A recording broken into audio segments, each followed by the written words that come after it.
were genuinely interested in making peace, I believe we'd have a two-state solution better. It might not be every inch or every foot or every square mile that the Palestinians wanted, but it would have been a country of their own that could be developing. So it's a double role. It's to keep pressing Israel to keep on the table the kind of territorial adjustments that it needs. Not going back to the 67 borders, that was the president's mistake, because there have to be adjustments. But there has to be enough territory for that to be viable. But at the same time, to reassure Israel that if they make a deal which involves some risks, they will be able to count on the United States to protect them if people violate those terms in ways that put them at risk further. Yes, it seems that Republican candidates lately can't make a statement without uttering the words socialist and communist in reference to our president, and also can't make a statement without saying their love for Israel. When you guys argue this stuff, does it ever come up that I believe that Israel is a socialist country by charter, the Israel that they love and the socialism they hate? Well, of course, the problem is that that's no longer true politically, although Mr. Duke still remains very powerful. But no, this is not a logical thing. And of course, Netanyahu, look, this romance particularly began with Netanyahu. Netanyahu came over here after Gingrich, after the Republicans took over. And at one point, I'd said publicly that I thought, as a result of Netanyahu's coming here, there was a new organization that was formed called Anti-Semites for Israel. Because some of these right-wing nuts suddenly fall in love with Israel. Well, it is true that there are people on the right in America who are much fonder of Israel than they are of American Jews. I will tell you that personally. I remember when I was in the state legislature in the 70s, there was a vote of the death penalty in Massachusetts, and the group was Harry Buxbaum, Jimmy Siegel, and myself were voting against the death penalty. And one of the socially conservative Democratic state reps came up and said, "Frank, I wish you guys were more like Israel." We explained that Israel doesn't have the death penalty, but that's caught Eichmann again. But I mean, the fact is, in Netanyahu, no matter what it said originally, what the founding was, really it's become a great free enterprise country. And that's really kind of a debating point that would not go to the substance. Well, yeah, go ahead. First, thank you for all that you've done to make our country a better place. Last year, Inside Job won the Academy Award for Best Documentary. The director stated, when he first got up to the podium, that it's been 3 years and no one has gone to jail. I would like you to talk about accountability and what, if anything, should happen to the people that were responsible for that. Well, one of the things that should happen is that liberals should be true to our own principles, namely that we don't do prosecutions to satisfy a political need. Look, one of the reasons that I spent a lot of time with a very great Connecticut leader, Chris Dodd, and I think I had Dick Blumenthal. I hope people in Connecticut got seller's remorse after they turned on Chris and it became clear that he, in fact, was very constructive. I know you saw Newt Gingrich announce that Chris and I should go to jail because of presumably we were soft on Freddie Mac, so apparently the view was that he was getting paid big money to protect Freddie Mac against me and Chris. And because we gave in to his proposals, then we go to jail. It went wrong. In fact, we were not even empowered at that time. But the answer is, and this, the reason we spend so much time is this: a lot of very bad stuff wasn't illegal. And again, liberals should not jump to, well, it was ethically wrong, it should be illegal. We hold to due process, and you look. One of the worst abuses is when people are prosecuted and could not have known that what they did was criminal. I mean, yes, it's true, people get confused. There is a maxim that says ignorance of the law is no excuse, unless it's the law's fault. That is, one element of due process in America is that you have to get notice that the behavior you engaged in was criminal before you can be prosecuted. And we simply did not have a set of laws that did that. So that's part of the problem. There's a heavy burden of proof. People say, well, it's all civil and not criminal. Very simple. You have a much lower burden of proof with civil. In civil cases, it can just be that it was wrong, not that you consciously did it. So I think that's been a large part of the problem, that of things, we have outlawed a lot of things now that weren't illegal. And going forward, I would expect people to act against them. But the fundamental problem is that it was, here's what I think was a terminological problem. And by the way, when did liberals become big on sending everybody to jail? I mean, if they committed a crime, okay, but we do have the burden of proof and due process. People, you understand, what happened in America, I believe, in the late part of the 20th century, early part of the 21st, were problems that were not so much caused by deregulation as by non-regulation. That is, there's a pattern, you could, my view of economic history, hoping that there are no economic historians wandering around in the audience. But the private sector creates wealth and it innovates. And it's a nice thing about the private sector. It's participation in the private sector is voluntary. So they come up with innovations, and if they don't add value, people say the hell with them and they die. That's how the .com. People come up with all these wonderful things you can do, and nobody wanted to do them. So they didn't make any money. They went away. Some innovations are very successful, and people want to spend their money on them. In the nature of the case, innovation outstrips regulation, because regulation is about the existing set of practices. The private sector creates new activity, and at some point it hits critical mass, and the old rules don't do much good. And at that point, the public sector has to try to come up with new rules, the new activities, that allow the good stuff and not the bad stuff. In 1850, there were very few large, probably no large businesses in America. By 1890, there were railroads and coal and steel, but there were no rules for them. The rules were for these little small places. So in the late 19th century, early 20th century, America had to adopt antitrust laws. But you couldn't have antitrust laws until you had trusts. Nobody anticipated trust. They were an after-the-fact thing. Then came, because you had large institutions, you now need a stock market to finance them. So what happened in the first part of the 20th century? The stock market flourishes. And the stock market's very good, except there are no rules for it. So people do all these things to gouge people, but there are no rules against it. And so much of what the New Deal does, it helps people with income support, but it regulates business. We create the Securities and Exchange Commission. We create the Mutual Fund Act. And what does Franklin Roosevelt do, by the way? He says, okay, we now have a new commission, the Securities and Exchange Commission, and it's going to make illegal a lot of dirty tricks that used to be legal, very analogous.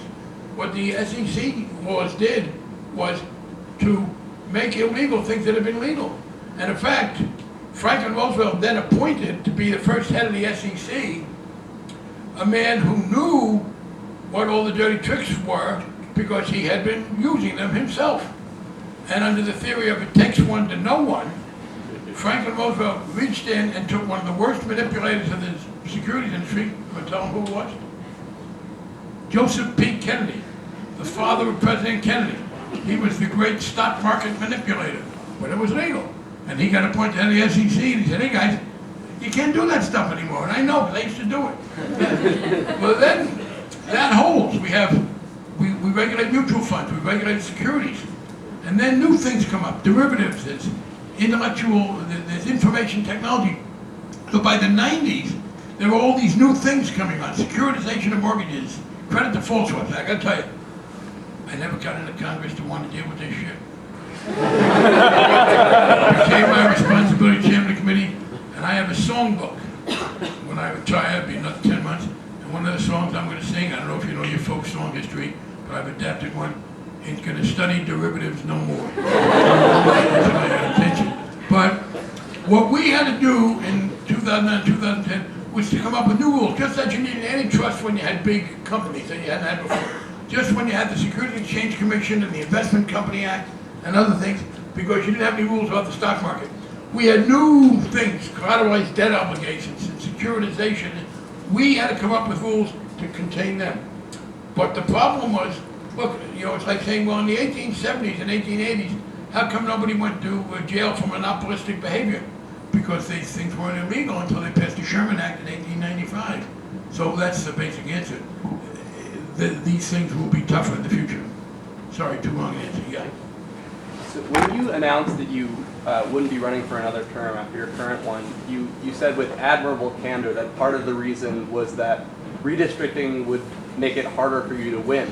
And so that suggests to me that part of the reason that you've been able to be so honest and outspoken about your liberal views is that you had a reliably supportive constituency.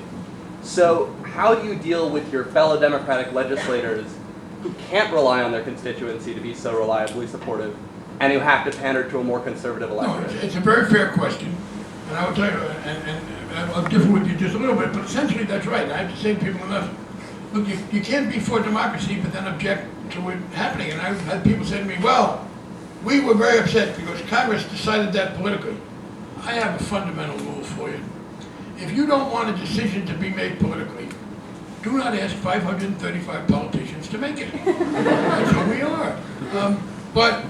So I do think, what I urge people, I don't want them to be suicidal, but they should try to expand that. I think they can overreact. I will also say in my case, it was not simply that my district would have been more conservative. I was in this. Look, in 1980, I got elected. In 1982, my district was changed again even more. And a guy from NPR said to me, a young guy, said in an interview, well, in 1981, your district would change drastically, and you ran anyway. Now in 2011, it's being changed drastically, and you're not running. You know, you're being inconsistent. My answer was very simple. You make different career decisions when you're 71 than you do when you're 41. That was essentially it. It wasn't just that they were more conservative, that they were new. 325,000 new people. Look, I'm going to be 72 years old in a month. Campaigning sucks. It's hard work. You're out there all the time. I'm going to get married in July. I want to have a life. Now, I was ready to do that if I thought I could win fairly easily. So I don't begrudge this. Nobody's going to write to an easy election. Here's the other problem with the newness, though. In 1981, when I ran, at 82, I was planning to stay. Obviously, I did another 30 years.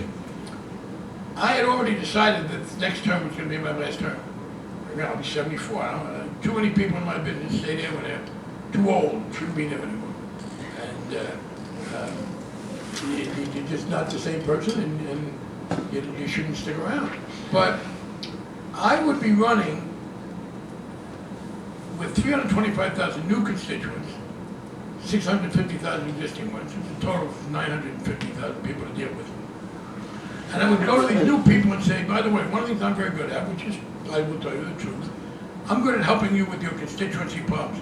Make me your congressman. If you're being hassled by a federal bureaucrat, you come to me.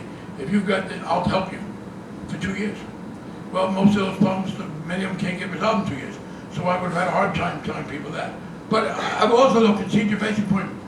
No, you cannot get too far in front of the people you represent.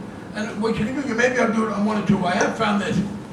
If in some way you can persuade people that you have their best interests at heart, they will accept disagreement. They won't accept it if they think you're not trying. And there's something to do with constituents. Look, last year was a terrible year for Democrats. I was worried. I had a big campaign against me. I would tell you, I'm one of the great fundraisers in the history of American politics because I raised double money. I raised millions of dollars for myself, and I raised millions of dollars for whoever runs against me. Because there's a lot of people who don't like me, and they give anybody. I'm making this up. The guy that ran against me last time announced we had trouble. He didn't file his reports well, and he got in trouble. He said, well, here's the problem. Before the primary, which is in September, we have a late primary in Massachusetts, he raised $320,000. He had another Republican. After the primary, when it was him against me, in 6 weeks, he raised $2 million. Well, he didn't raise $2 million. I raised $2 million.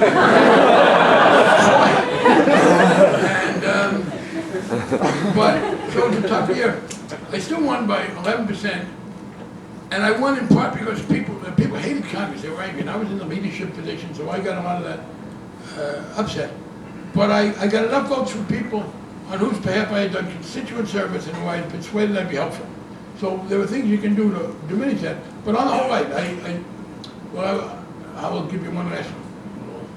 I won't tell you the guy's name.